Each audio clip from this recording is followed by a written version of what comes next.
प्रतिशोधाचा धगधगता अग्निकुंड। मतदारांना विकत घेऊन होणाऱ्या मतदानाच्या प्रक्रियेला खोटे मतदान किंवा सार्वजनिक विश्वासघात असं म्हणता येईल। हा एक गंभीर गुन्हा आहे जो लोकशाहीच्या नीतीसुद्धा धक्का पोहोचवतो। नवापूर विधानसभा मतदारसंघामध्ये मतदारांच्या खरेदी विक्री झाल्याची चर्चा होत आहे। असे चर्चा होत असताना सुद्धा प्रशासनाला का ऐकू येत नाही हा प्रश्न तयार झालेला आहे। नवापूर विधानसभा सार्वत्रिक निवडणूक 2024 साठी तिरंगी लढत झालेली आहे।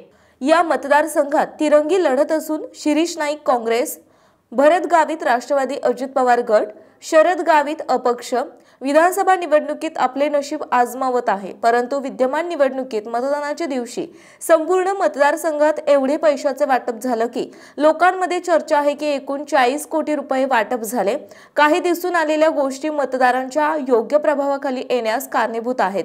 यामुळे निवडणुकांच्या प्रामाणिकतेवरती प्रश्नचिन्ह निर्माण होते आहे।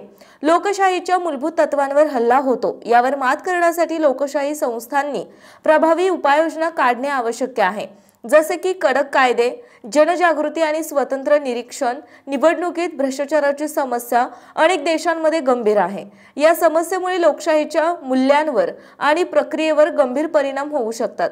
भ्रष्टाचारामध्ये निवडणूक प्रक्रियेत पैसे, प्रभाव आणि सत्ता याचा गैरवापर करणे तसेच खोट्या माहितीचा प्रसार करणे याचा समावेश असतो। ह्या सर्व गोष्टी विधानसभा निवडणूकमध्ये मतदानाच्या दिवशी मतदारसंघामध्ये होताना दिसून आलेल्या आहेत। नाणे किंवा फायदे देणे, काही स्थळांवर उमेदवार किंवा त्यांच्या समर्थकांना मतदारांना पैसे किंवा अन्य फायदे देणे, आत्मीय दबाव, काही वेळा मतदारांना त्यांच्या निवडणुकाच्या निर्णयावर प्रभाव टाकण्यासाठी भय किंवा दबाव टाकला जातो। गायब मतदान, काही ठिकाणी मतदारांचे साक्षरते कमी करण्याचा फायदा घेत त्यांचा मतदान वापरला जातो। निवडणूक निधीचा गैरवापर, पक्षांना मिळणाऱ्या निधीतून अनधिकृत खर्च करणे, खरेदी आणि विक्री, मतदारांचे मत खरेदी करणे, धोखाधडी, समुद्रनिदेश, मतदान प्रक्रियेत खोटी माहिती देणे किंवा मतदान हस्तक्षेप करणे, पर्यवेक्षणाच्या कमी प्रणाली, निवडणुकांच्या प्रक्रियेत पारदर्शकतेचा अभाव असल्याने भ्रष्टाचाराला ऊत येतो। या समस्यांवर नियंत्रण ठेवण्यासाठी नियम आणि कायदे आहेत, परंतु त्याची अंमलबजावणी करणे अत्यंत कठीण असू शकते। मतदार आणि निवडणूक आयोगाने सक्रिय भूमिका बजावणे, पारदर्शकता वाढवणे आणि जबाबदारी ठरवणे आवश्यक आहे। विद्यमान निवडणूक प्रक्रियेत मतदानाच्या प्रक्रियेदरम्यान जिल्हा निवडणूक आयोग भ्रष्टाचार रोखण्यात सस्पेल फेल ठरलेला आहे अशी चर्चा आहे। 2019च्या निवडणुकीमध्ये काय झालं? 2019च्या विधानसभा निवडणुकीबद्दल बोलायचं झालं तर काँग्रेसचे शिरीष कुमार निवडणुकीच्या रिंगणात होते, तर भाजपचे भरत माणिकराव आणि अपक्ष शरद गावित निवडणुकीच्या रिंगणात होते।